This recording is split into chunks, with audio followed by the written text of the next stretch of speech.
राधे राधे भक्तजनों, आज हम प्रारंभ कर रहे हैं बृहस्पतिवार व्रत कथा। चलिए प्रारंभ करते हैं। श्री गणेशाय नमः। बृहस्पतिवार व्रत कथा। एक समय की बात है कि हमारे भारतवर्ष में एक राजा राज्य करता था। वह बड़ा प्रतापी और दानी था। वह नित्य देवालय में दर्शन करने जाता था, ब्राह्मण एवं गुरु की सेवा किया करता था। उसके दरवाजे से कोई निराश नहीं जाता था। प्रत्येक बृहस्पतिवार को व्रत एवं पूजन करता था। वह गरीबों की सहायता करता था, परंतु यह सब बातें उसकी रानी को अच्छी नहीं लगती थीं। न वह व्रत करती थी, न किसी को पैसा दान में देती थी, तथा राजा से भी ऐसा करने को मना किया करती थी। एक समय की बात है कि राजा शिकार खेलने वन में गए हुए थे और घर पर रानी व रानी की दासी थी। उसी समय गुरु बृहस्पति एक साधु का रूप धारण कर राजा के दरवाजे पर भिक्षा मांगने गए तथा भिक्षा मांगी तो रानी कहने लगी, साधु, मैं इस दान और पुण्य से तंग आ गई हूँ। मुझसे तो घर का ही कार्य समाप्त नहीं होता है। इस कार्य के लिए तो मेरे पतिदेव ही बहुत हैं। आप ऐसी कृपा करें कि यह सब धन नष्ट हो जाए तथा मैं आराम से रह सकूँ। साधु बोले, हे देवी, तुम बड़ी विचित्र हो। संतान धन से कोई दुखी नहीं होता, इसको सभी चाहते हैं। पापी भी पुत्र धन की इच्छा करता है। अगर आपके पास धन अधिक है तो भूखे मनुष्यों को भोजन कराओ, प्याऊ लगवाओ, बगीचे का निर्माण कराओ, निर्धन मनुष्यों की कन्याओं का विवाह कराओ और अनेकों यज्ञ आदि के धर्म कार्य हैं। इस प्रकार के कार्यों से आपका कुल और आपका नाम परलोक में सार्थक हो जाएगा एवं स्वर्ग की प्राप्ति होगी। मगर वह रानी इन बातों से खुश नहीं हुई। वह बोली, साधु महाराज, मुझे ऐसे धन की आवश्यकता नहीं है जिसे और मनुष्यों को दान दूं तथा जिसको रखने उठाने में सारा समय बर्बाद हो जाए। साधु ने कहा, हे देवी, ऐसी इच्छा है तो ऐसा ही होगा। मैं तुम्हें बताता हूँ, वैसा ही करना। गुरुवार के दिन घर को लीपना तथा अपने बालों को धोते हुए स्नान करना। राजा से कहना कि वह बाल बनवाए, भोजन में मांस मदिरा खाना, कपड़े धोबी के धुलने डालना। इस प्रकार 7 बृहस्पतिवार करने से तुम्हारा सब धन नष्ट हो जाएगा। ऐसा कहकर वह साधु महाराज वहाँ से अंतर्ध्यान हो गए। रानी ने साधु के कहने के अनुसार वैसा ही किया। 3 बृहस्पतिवार बीत पाए थे कि उनका समस्त धन नष्ट हो गया और भोजन के लिए दोनों तरसने लगे, सांसारिक भोगों से दुखी रहने लगे। तब वह राजा रानी से कहने लगा कि रानी, तुम यहीं पर रहो, मैं दूसरे देश को जा रहा हूँ, क्योंकि यहाँ पर मुझे सभी मनुष्य जानते हैं, इसलिए कोई कार्य भी नहीं कर सकता। देश चोरी परदेश भी बराबर है। ऐसा कहकर राजा दूसरे देश चला गया। वहाँ जंगल को जाता, लकड़ी काट कर लाता और शहर में बेचता। इस प्रकार जीवन व्यतीत करता था। इधर राजा के घर रानी और दासी दुखी रहने लगे। किसी दिन भोजन और किसी दिन जल पीकर रह जाती। एक समय रानी और दासी को 7 दिन बिना भोजन के व्यतीत हो गए। रानी ने अपनी दासी से कहा, हे दासी, यहाँ पास के नगर में मेरी बहन रहती है, बड़ी धनवान है, इस कारण उसके पास जाओ और वहाँ से 5 सेर बेजर मांग लाओ, जिससे कुछ समय के लिए गुजर हो जाएगी। इस प्रकार रानी की आज्ञा मानकर दासी उसकी बहन के पास गई। रानी की बहन उस समय पूजन कर रही थी। उस दिन गुरुवार था। जब दासी ने रानी की बहन को देखा तो वह उससे बोली, हे रानी, मुझे तुम्हारी बहन ने भेजा है, मेरे लिए 5 सेर बेजर दे दो। इस प्रकार दासी ने अनेक बार कहा, परंतु रानी ने कुछ भी उत्तर नहीं दिया, क्योंकि वह बृहस्पतिवार के व्रत की कथा सुन रही थी। इस प्रकार जब दासी को किसी प्रकार का उत्तर न मिला तो वह बड़ी दुखी हुई तथा क्रोध भी आया और वह लौटकर अपनी रानी के पास जाकर बोली, हे रानी, तुम्हारी बहन तो बड़ी ही आदमिन है, वह छोटे लोगों से बात तक नहीं करती, इसलिए मैंने उनसे कहा तो उन्होंने कोई उत्तर नहीं दिया। मैं वापस आ गई। रानी बोली, हे दासी, इसमें उसका दोष नहीं। जब बुरे दिन आते हैं तब कोई सहारा नहीं देता। अच्छे और बुरे का पता आपातकाल में ही तो लगता है। जो ईश्वर की इच्छा होगी वही होगा। सब हमारे भाग्य का दोष है। इधर रानी ने देखा कि मेरी बहन की दासी आई थी, परंतु मैं उसे बोल नहीं पाई, इससे वह बहुत दुखी हुई। यह सोच कथा को सुन और विष्णु भगवान का पूजन समाप्त कर वह रानी बहन के घर गई और वहाँ अपनी बहन से कहने लगी, हे बहन, मैं बृहस्पतिवार का व्रत कर रही थी, तुम्हारी दासी गई, परंतु जब तक कथा होती तब तक न उठते हैं न बोलते हैं, इसलिए मैं नहीं बोली। बताओ दासी, क्यों गई थी? रानी बोली, बहन, हमारे यहाँ अनाज नहीं है, वैसे तुमसे कोई बात छुपी नहीं है, इस कारण मैंने दासी को तुम्हारे पास 5 सेर बेजर लेने भेजा था। रानी बोली, बहन, बृहस्पति भगवान सबकी कामना पूर्ण करते हैं, देखो शायद तुम्हारे घर में अनाज रखा हो। इस प्रकार के वचन जब रानी ने सुने तो घर के अंदर गई और वहाँ उसे एक घड़े बेजर से भरा मिल गया। तब वह रानी और दासी बहुत खुश हुई और दासी कहने लगी, हे रानी, देखो, वैसे हमको जब भोजन नहीं मिलता तो हम रोज ही व्रत करते हैं, अगर इनसे व्रत की विधि और कथा पूछ ली जावे तो हम भी किया करें। तब उस रानी ने अपनी बहन से पूछा कि बृहस्पतिवार के व्रत की कथा कैसे है तथा यह व्रत कैसे करना चाहिए। रानी की बहन ने कहा, गुरुवार के व्रत में चने की दाल से विष्णु भगवान का केले की जड़ में पूजन करें, दीपक जलावें, पीला भोजन करें तथा कहानी सुनें। इस प्रकार से गुरु भगवान प्रसन्न होते हैं, अन्न पुत्र धन देते हैं, मनोकामना पूर्ण होती है। इस प्रकार से रानी और दासी ने निश्चय किया कि बृहस्पति भगवान का पूजन जरूर करेंगे। 7 दिन बाद जब बृहस्पतिवार आया तो उन्होंने व्रत रखा। गुड़साल में जाकर चना गुड़ बीन लाई तथा दाल से केले की जड़ में विष्णु भगवान का पूजन किया। अब भोजन पीला कहाँ से आवे? बेचारी बड़ी दुखी हुई, परंतु व्रत उन्होंने किया था, इस कारण गुरु भगवान प्रसन्न थे। 2 थालों में सुंदर पीला भोजन लेकर आए और दासी को देकर बोले, हे दासी, यह तुम्हारे और रानी के लिए भोजन है, तुम दोनों करना। दासी भोजन लेकर बड़ी प्रसन्न हुई और रानी से बोली, चलो रानी जी, भोजन कर लो। रानी को इस विषय में कुछ पता नहीं था, इसलिए वह दासी से बोली, तू ही भोजन कर ले, क्यों व्यर्थ में हंसी उड़ाती है। दासी ने कहा कि एक महात्मा हम दोनों के थाली में भोजन दे गए हैं, इसलिए हम और तुम दोनों ही साथ साथ भोजन करेंगे। इस प्रकार रानी और दासी ने गुरु भगवान को नमस्कार करके भोजन प्रारंभ किया। अब वह प्रत्येक बृहस्पतिवार को गुरु भगवान का व्रत पूजन करने लगी। बृहस्पतिवार भगवान की कृपा से फिर रानी और दासी के पास धन हो गया। रानी फिर उसी प्रकार आलस्य करने लगी। तब दासी बोली, देखो रानी, तुम पहले इसी प्रकार आलस्य किया करती थी, तुम्हें धन रखने में कष्ट होता था, इस कारण सभी धन नष्ट हो गया। अब गुरु भगवान की कृपा से मिला है तो फिर तुम्हें आलस्य होता है। बड़ी मुसीबतों के बाद हमने यह धन पाया है, इसलिए हमें दान पुण्य करना चाहिए। भूखे मनुष्यों को भोजन कराना, प्याऊ लगवाना, ब्राह्मणों को दान, कुआं तालाब आदि का निर्माण करवाना, मंदिर पाठशाला बनवाकर दान दो, कुंवारी कन्याओं का विवाह करवाओ, धन को शुभ कार्यों में खर्च करो, जिससे तुम्हारे कुल का यश बढ़े तथा स्वर्ग प्राप्त हो।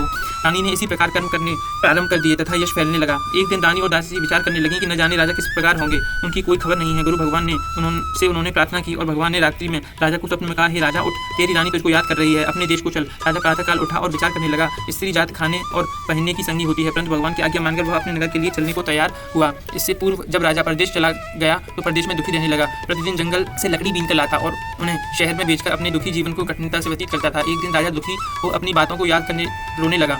तब उस जंगल में बृहस्पति देव एक साधु का रूप धारण करके आए और राजा से बोले, हे लकड़हारे, तुम इस सुनसान जंगल में किस चिंता में बैठे हो, मुझको बतलाओ। यह सुनकर राजा के नेत्रों में जल भर आया और साधु की वंदना कर बोले, हे प्रभु, आप सब कुछ जानने वाले हो। इतना कह साधु को संपूर्ण कहानी बतला दी। महात्मा दयालु होते हैं। उससे बोले, हे राजा, तुम्हारी स्त्री ने बृहस्पति देव का अपमान किया है, इस कारण तुम्हारी यह दशा हुई है। अब किसी बात की चिंता मत करो, भगवान तुम्हें पहले से अधिक धनवान करेंगे। देखो, तुम्हारी स्त्री ने भी गुरुवार का व्रत आरंभ कर दिया है।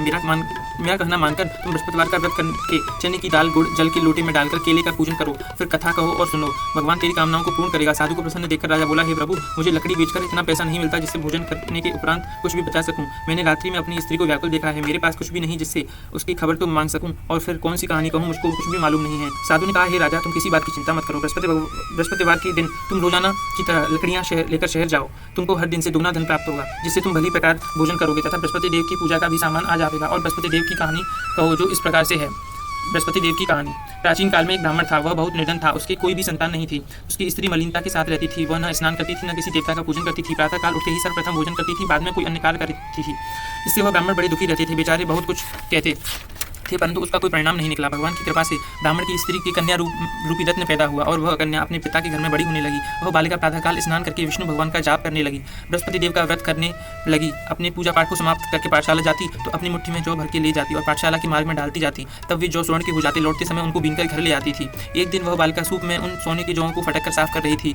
उसके पिता ने देख लिया और कहा, बेटी, सोने के जौं को फटकने के लिए सोने का सूप होना चाहिए। दूसरे दिन गुरुवार था। इस कन्या ने व्रत रखा और बृहस्पति देव से प्रार्थना करने लगी, हे प्रभु, मैंने आपकी पूजा सच्चे मन से की है, तो मेरे लिए सोने का सूप दे दो। बृहस्पति देव ने उसकी प्रार्थना स्वीकार कर ली। रोजाना की तरह वह कन्या जौ फैलाती हुई जाने लगी। जब लौटकर जौ बीन रही थी तो बृहस्पति देव की कृपा से सोने का सूप मिला। उसे वह घर ले आई और उससे जौ साफ करने लगी, परंतु उसकी माँ का वही ढंग रहा। एक दिन की बात है कि कन्या सोने के सूप में जौ साफ कर रही थी। उसी समय शहर के राजा का पुत्र वहां से होकर निकला। इस कन्या के रूप और कार्य को देखकर मोहित हो गया तथा अपने घर आकर भोजन तथा जल त्यागकर उदास हो लेट गया। राजा को जब यह बात पता लगा तो अपने मंत्रियों के साथ उसके पास गए और बोले, हे बेटा, तुम्हें किस बात का कष्ट है? किसी ने अपमान किया है अथवा कोई और कारण हो तो बताओ, मैं वही कार्य करूंगा जिससे तुम्हें प्रसन्नता हो। अपने पिता की राजकुमार ने बात सुनी तो वह बोला, मुझे आपकी कृपा से किसी बात का दुख नहीं है। किसी ने मेरा अपमान नहीं किया है, परंतु मैं उस लड़की से विवाह करना चाहता हूँ जो सोने के सूप में जौ साफ कर रही थी। यह सुन राजा आश्चर्य में पड़ गया और बोला, हे बेटा, इस तरह की कन्या का पता तुम ही बताओ, मैं उसके साथ तेरा विवाह अवश्य करवा दूंगा। राजकुमार ने उस लड़की के घर का पता बतलाया। ब्राह्मण देवता राजकुमार के साथ अपनी कन्या का विवाह करने के लिए तैयार हो गए। विधि विधान के अनुसार ब्राह्मण की कन्या का विवाह राजकुमार के साथ हो गया। कन्या के घर में जाते ही पहले की भांति उस ब्राह्मण देवता के घर में गरीबी का निवास हो गया। अब भोजन के लिए भी अन्न बड़ी मुश्किल से मिलता था। एक दिन दुखी होकर ब्राह्मण देवता अपनी पुत्री के पास गए।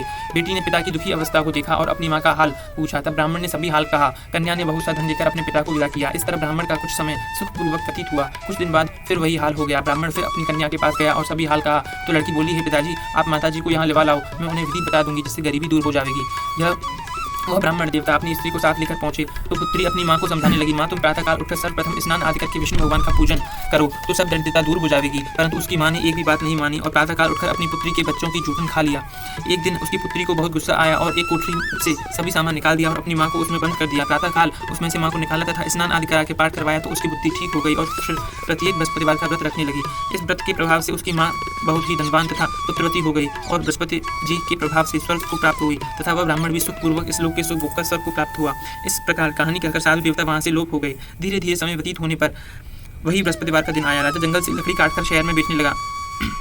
उसे हर दिन से अधिक पैसा मिला। राजा ने व्रत की सामग्री लेकर गुरुवार का व्रत किया। उस दिन से उसके सभी क्लेश दूर हो गए, परंतु जब दोबारा गुरुवार का दिन आया तो बृहस्पतिवार का व्रत करना भूल गया। इस कारण बृहस्पति भगवान नाराज हो गए। उस दिन नगर के राजा ने विशाल यज्ञ का आयोजन किया तथा खुशी में यह घोषणा करा दी कि कोई भी मनुष्य अपने घर न भोजन न बनावे, न आग जलावे, समस्त परिवार मेरे यहाँ भोजन करने आवे। इस आज्ञा को जो न मानेगा उसके लिए फांसी की सजा दी जाए। इस तरह की घोषणा संपूर्ण नगर में करवा दी गई। राजा की आज्ञा अनुसार शहर के सभी लोग भोजन करने गए, लेकिन लकड़हारा कुछ देर से पहुंचा, इसलिए राजा उसको अपने साथ लेवा ले गए और ले जाकर भोजन करा रहे थे तो रानी की दृष्टि उस खुट्टी पर पड़ी जिस पर उसका हार लटका हुआ था। वहां वह दिखाई नहीं दिया। रानी ने निश्चय किया कि मेरा हार इस मनुष्य ने चुराया है। इसी समय पुलिस को बुलवाकर इसे जेल खाने में डलवा दिया। जब राजा जेल खाने में चला गया और बहुत दुखी होकर विचार करने लगा कि न जाने कौन से पूर्व जन्म के कर्म से मेरे लिए दुख प्राप्त हुआ है, वह उसी साधु की याद करने लगा जो कि जंगल में मिला था। उसी समय तत्काल बृहस्पति देव साधु के रूप में प्रकट हुए और अपनी उसकी दशा को देखकर कहने लगे, अरे मूर्ख, तूने बृहस्पति देव की कथा नहीं कही, इस कारण तेरे लिए दुख प्राप्त हुआ है। अब चिंता मत कर, बृहस्पतिवार के दिन जेल खाने के दरवाजे पर 4 पैसे पड़े मिलेंगे, उससे तू बृहस्पति देव की पूजा करना, तेरे सभी कष्ट दूर हो जाएंगे। बृहस्पतिवार के दिन उसे पैसे मिले। राजा ने कथा कही। उसी रात्रि को बृहस्पति देव ने उस नगर के राजा को स्वप्न में कहा, हे राजा, तुमने जिस आदमी को जेल खाने में बंद कर दिया है वह निर्दोष है, वह राजा है, उसे छोड़ देना। रानी का हार उसी खूंटी पर लटका हुआ है, अगर तू ऐसा नहीं करेगा तो तेरा राज्य को नष्ट कर दूंगा। इस तरह रात्रि का स्वप्न देख राजा प्रातःकाल उठा और खूंटी पर हार देखकर लकड़हारे को बुलाकर क्षमा मांगी तथा राजा को योग्य सुंदर वस्त्र आभूषण देकर विदा किया तथा गुरुदेव की आज्ञा अनुसार राजा अपने नगर को चल दिया। जब राजा नगर के निकट पहुंचा तो उसे बड़ा ही आश्चर्य हुआ। नगर में पहले से अधिक बाग, तालाब और कुएं तथा बहुत सी धर्मशालाएं मंदिर बन गए हैं। राजा ने पूछा कि यह किसका बाग और धर्मशाला है। तब नगर के सब लोग कहने लगे यह सब रानी दासी के हैं। तब राजा को आश्चर्य और गुस्सा भी आया। तब रानी ने यह खबर सुनी कि राजा आ रहे हैं तो उसने दासी से कहा कि हे दासी, देख, हमको राजा कितनी बुरी हालत में छोड़ गए थे, वह हमारी ऐसी हालत देखकर लौट न जाएं, इसलिए दरवाजे पर खड़ी हो जा। आज्ञा अनुसार दासी दरवाजे पर खड़ी हो गई और राजा आए तो उन्हें अपने साथ लेवा लाई। तब राजा ने क्रोध करके अपनी तलवार निकाली और पूछने लगा, यह बताओ कि धन तुम्हें कहाँ से प्राप्त हुआ। तब उन्होंने कहा, हमें यह धन बृहस्पति देव की प्रभाव से प्राप्त हुआ है। राजा ने निश्चय किया कि 7 दिन बाद बृहस्पति देव का पूजन करते हैं, परंतु मैं रोजाना दिन में 3 बार कहानी कहूँगा तथा व्रत किया करूँगा। अब हर समय राजा के दुपट्टे में चने की दाल बंदी रहती तथा दिन में 3 बार कहानी कहते। एक दिन राजा ने विचार किया कि चलो अपनी बहन के यहाँ चलें। इस तरह निश्चय कर राजा घोड़े पर सवार हो अपनी बहन के यहाँ चलने लगा। मार्ग में उसने देखा कि कुछ आदमी एक मुर्दे को लिए जा रहे हैं। उन्हें रुककर राजा कहने लगे, अरे भाइयों, मेरे बृहस्पति देव की कहानी सुन लो। वे बोले, अरे हमारा तो आदमी मर गया है, इसको अपनी कथा की पड़ी है। परंतु कुछ आदमी बोले, अच्छा कहो, हम तुम्हारी कथा भी सुनेंगे। राजा ने दाल निकाली और जब कथा आदि हुई तो मुर्दा हिलने लगा। जब कथा समाप्त हो गई तो राम राम करके मुर्दा मनुष्य खड़ा हो गया। आगे मार्ग में उसे एक किसान खेत में हल चलाता मिला। राजा ने उसे देखा और उससे कहा, अरे भाइयों, तुम मेरी बृहस्पतिवार की कथा सुन लो। किसान बोला, जब तक मैं तेरी कथा सुनूंगा तब तक 4 हरियाँ जोत लूंगा, जा अपनी कथा किसी और को सुनाना। इस प्रकार राजा चलने लगा। राजा के हटते ही बैल पछाड़ खाकर गिर गए और उसके पेट में बड़े जोर से दर्द होने लगा। उसी समय उनकी माँ रोटी लेकर आई। उसने जब यह देखा तो अपने पुत्र से सब हाल पूछा और बेटे ने सब हाल कह दिया। तो बुढ़िया दौड़ी दौड़ी उस घुड़सवार के पास गई और उससे बोली, मैं तेरी कथा सुनूंगी, अपनी कथा मेरे खेत पर चलकर कहना। राजा ने बुढ़िया के खेत पर जाकर कथा कही, जिसके सुनते ही वह बैल खड़े हो गए तथा किसान के पेट का दर्द भी बंद हो गया। राजा अपनी बहन के घर पहुंचा। बहन ने भाई की खूब मेहमानी की। दूसरे दिन प्रातःकाल राजा जगा तो वह कहने लगा कि सभी लोग भोजन कर रहे हैं। राजा ने अपनी बहन से कहा कि ऐसा कोई मनुष्य है जिसने भोजन नहीं किया हो और बृहस्पतिवार की कथा सुन ले। बहन बोली, भैया, यह देश ऐसा ही है, पहले से लोग भोजन करते हैं, बाद में अन्य काम करते हैं। अगर कोई पड़ोस में हो तो देखूं। वह ऐसा कहकर देखने गई, परंतु उससे कोई ऐसा व्यक्ति नहीं मिला जिसने भोजन न किया हो। अतः वह एक कुम्हार के घर आई जिसका लड़का बीमार था। उसे मालूम हुआ कि उसके यहाँ 3 दिन से भोजन नहीं हुआ है। रानी ने अपने भाई की कथा सुनने के लिए कुम्हार से कहा, वह तैयार हो गया। राजा ने जाकर बृहस्पतिवार की कथा कही, जिसको सुनकर उसका लड़का ठीक हो गया। इससे राजा की प्रशंसा होने लगी। एक दिन राजा ने अपनी बहन से कहा कि बहन, हम अपने घर को जाएंगे, तुम तैयार हो जाओ। बहन ने अपनी सास से पूछा तो सास ने उसका लड़का ले जाने की मना कर दी और अकेली जाने को कहा। राजा इस पर अपनी बहन को साथ नहीं ले गया और वह अपने नगर को लौट आया। राजा ने यह सब वृत्तांत अपनी रानी से कहा कि हम निर्वंशी हैं, हमारा मुँह देखना का धर्म भी नहीं है, और उसने भोजन भी नहीं किया। रानी ने राजा से कहा कि बृहस्पति देव हमें संतान भी देंगे। उसी रात्रि को बृहस्पति देव ने राजा के स्वप्न में कहा कि सोच त्याग, तेरी रानी गर्भवती है, 9वें महीने में रानी के पुत्र पैदा होगा। तब राजा बोला कि रानी स्त्री बिना भोजन के रह सकती है, लेकिन बात कहे बिना नहीं। जब मेरी बहन आवे तुम उसे कुछ मत कहना। जब रानी की बहन ने यह शुभ समाचार सुना तो वह बहुत खुश हुई तथा बधाई लेकर अपने भाई से यहाँ आई। तभी रानी ने कहा, घोड़ा चढ़कर तो नहीं आई, गधा चढ़ी आई। रानी की बहन बोली, भाभी, मैं इस प्रकार न कहती तो तुम्हें संतान कैसे मिलती। बृहस्पति देव ऐसे ही हैं, जैसी जिसकी मन में कामनाएं हैं सभी को पूर्ण करते हैं। जो सद्भावना पूर्ण बृहस्पतिवार का व्रत करता है एवं कथा पढ़ता है अथवा सुनता है, बृहस्पति उसकी सभी मनोकामना पूर्ण करते हैं। बोलो बृहस्पति देव की जय, विष्णु भगवान की जय, वृंदावन बिहारी लाल की जय। जय श्री राधे।